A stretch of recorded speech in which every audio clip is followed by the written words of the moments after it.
10 years ago, the head of one of the world's premier fashion houses disappeared while flying in a small plane over a set of picturesque islands off the coast of Venezuela.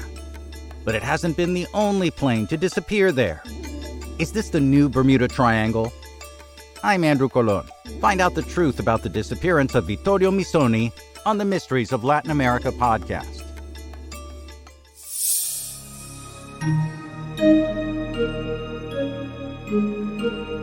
Welcome to the Mysteries of Latin America podcast, where we dive deep into the myths, legends, ancient sites, mysterious beasts, paranormal activities, extraterrestrial phenomena, and surreal stories taking place in North, Central, South America, and the Caribbean. My name is Andrew Colón, and for the last 30 years I've lived and worked in Latin America, and I've seen some wild things and heard even wilder stories. And each week I share one of them with you here on the podcast. This week I'll tell you the story of the disappearance of Vittorio Missoni, the leader of the famous Missoni fashion house of Milan. We'll tell you what happened to him and his fellow travelers, the shock and confusion following his disappearance, and other mysterious disappearances in the same area that might lead you to think that there's a new Devil's Triangle in the Caribbean. Stay tuned, passengers. There might be some turbulence on this flight, so strap in, keep your tray tables in an upright position, and make sure to subscribe and follow the Mysteries of Latin America podcast so you never miss an episode. Enjoy your flight. The date was January 4th, 2013. Vittorio Missoni, his wife Maurizia Castiglioni, and their friends Guido Foresti and Ella Scalvenzi took off from the tourist destination of Los Roques Island, headed towards Simón Bolívar International Airport in Caracas, Venezuela. The four had spent the Christmas and New Year's holidays on a fishing expedition in the Los Roques archipelago and were headed back to Italy to start the new year. Missoni was expected to attend Men's Fashion Week in Milan the following week, but the plane he was in disappeared from radar shortly after taking off from the island, and suspicions were raised when the plane didn't show up as scheduled in Caracas. Vittorio Missoni was the CEO and leader of the Missoni fashion house. Vittorio was the eldest son of Ottavio Missoni, the founder of the company, which became world famous for its colorful zigzag knitwear once his children became involved in the business back in the 1960s. The children, with Vittorio's leadership, expanded the fashion house into a full global brand, and their trademark zigzag patterns became as identifiable as Burberry's plaid or Gucci's double G motifs. High-profile fans of the label include the Duchess of Cambridge and Kate Moss. If we go to Venezuela, Los Roques is a breathtaking archipelago and protected natural area located off the northern coast of Venezuela in the Caribbean Sea, known for its pristine white sand beaches, crystal clear turquoise waters, and vibrant coral reefs. Back in 2013, it was a haven for the super wealthy from all over the world, a perfect playground for Missoni and his group. The alarm was first raised after the plane failed to land in the capital city of Caracas so they could take a plane to Italy. The plane they flew on was a 44-year-old Briton-Norman islander, and there were 6 people on the plane in total, including the crew. Initially, most people accepted the idea that the plane had crashed into the Caribbean. The Missoni's children, however, and especially their 28-year-old son, Ottavio, wasn't so sure. He thought that an accident was the least plausible theory, and that suspicious discrepancies made a possible kidnapping theory much more likely. Ottavio and the family said that because the plane was so light, it would have broken up into a million pieces when it crashed into the sea, leaving an obvious field of debris. But after an exhaustive search was conducted by both air and sea, nothing was found floating near the area. And then there was also a related series of unusual cell phone activity.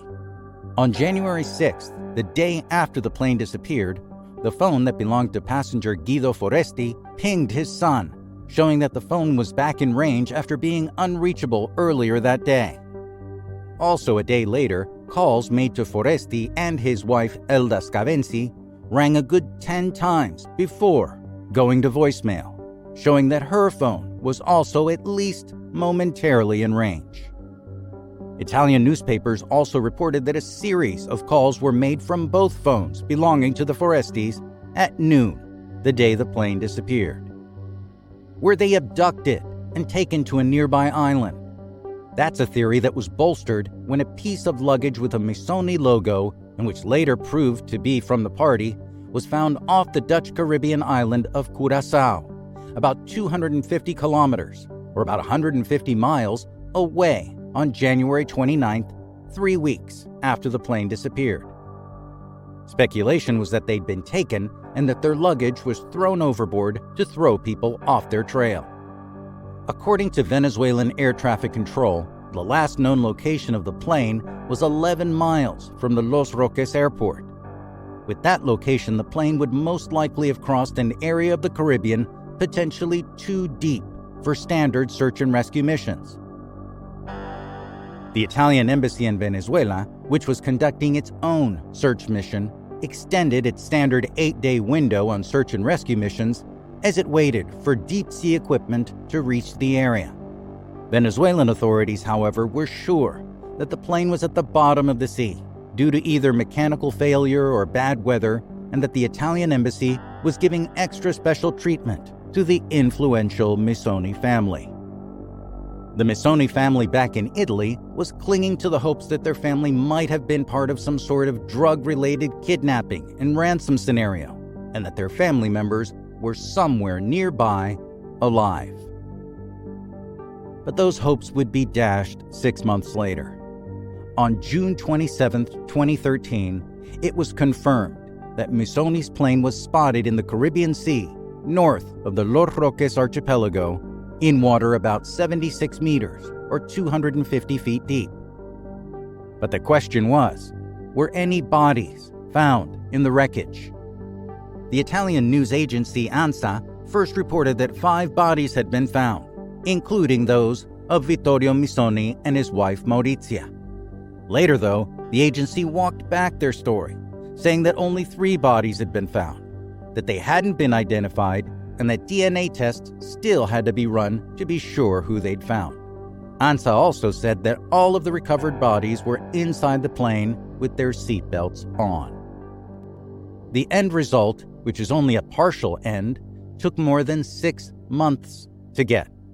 We also have to remember we're talking about authorities in Venezuela, a country where there is very strict control of official information.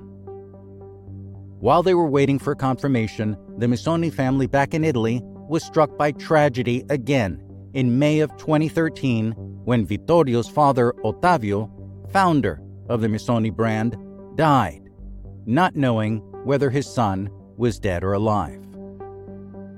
The family and the world would have to wait until October of 2013 to get some sort of definitive answers. On October 23, 2013, Venezuelan authorities reported that divers had recovered the remains of 5 people from the wreckage of an airplane that Italian fashion mogul Vittorio Missoni was flying in earlier that year. The plane was lying on the seabed, and the remains found reportedly included Vittorio Missoni, his wife Maurizia Castiglioni, their 2 friends, and the co-pilot of the plane. The body of the pilot had still not been confirmed. A year later, though, unusually, DNA testing of Vittorio Missoni's supposed remains were not coming back conclusive. But what did the official report say? The official report filed by the Venezuelan government says, and I quote, "While cruising at 5,400 feet at a speed of 120 knots, the aircraft entered an uncontrolled descent and crashed into the sea. Search and recovery operations did not find any trace of the aircraft nor the 6 occupants, and all operations were abandoned after 1 week. The Italian couturier Vittorio Missoni was among the passengers." In June 2013, debris was located at a depth of 75 meters, and 5 bodies were found on 17 October 2013. Eventually, the wreckage was recovered on 25 November 2013. The cause of the incident is inconclusive, but a sudden onset of violent turbulence caused by changes in winds over the water are most likely the cause. The case was closed shortly thereafter. But is turbulence and wind shear the only reason a plane would go down there? The Italian press didn't think so. Italian magazine Oggi investigated a kidnapping scenario and uncovered evidence that said that from 1983 to 2013, this wasn't the only time an airplane disappeared, leaving no trace in the Los Roques area. In 2008, 5 years earlier to the day, another small plane returning to the Venezuelan mainland from the archipelago disappeared with 14 people aboard, including 8 Italians. No wreckage was ever found, and only one body was recovered. And that wasn't the only other missing plane. In fact, in the 15 years from 1998 to 2013, there had been over 57 small airplanes that had gone missing. Was Los Roques the new Bermuda Triangle? Comparisons have been made between this area and the infamous triangle between Miami, Bermuda, and Puerto Rico that's had a very unusual and often unexplained rate of ships and planes that have gone missing. As much as I'd like to entertain the idea that this is the new Devil's Triangle, it seems that most evidence points it to being related to the South American drug trade, where planes flying too close to the water to evade radar detection have crashed due to coastal wind shear and the sudden turbulence caused by waves coming from nearby mountains. Venezuelan authorities, though, haven't been too enthusiastic about commenting on that theory, as the government there has very strict controls on information, and it would throw light on their drug problems and possibly hurt tourism. So what do we take from this incident? For me, the story of a kidnapping scenario, while certainly possible, sounded more like a son who didn't want to admit his father was gone forever. No ransom demands were ever made public, even now. Aviation authorities in the area, who probably know worlds more than I do about the incident, know all too well about wind shear and treacherous turbulence than some of us here with overactive imaginations. And while the status of the DNA tests was never made public after initial findings, what we do know is that the world lost a fashion icon in Vittorio Missoni and that his children lost their father. That there are so many question marks surrounding this mystery only make that harder to bear for those it affects directly. Friends, I thank you for listening to the Mysteries of Latin America podcast, where we tell people from all over the world stories of missing persons, mystical places, unusual objects, and the myths and legends of North, Central, and South America and the Caribbean.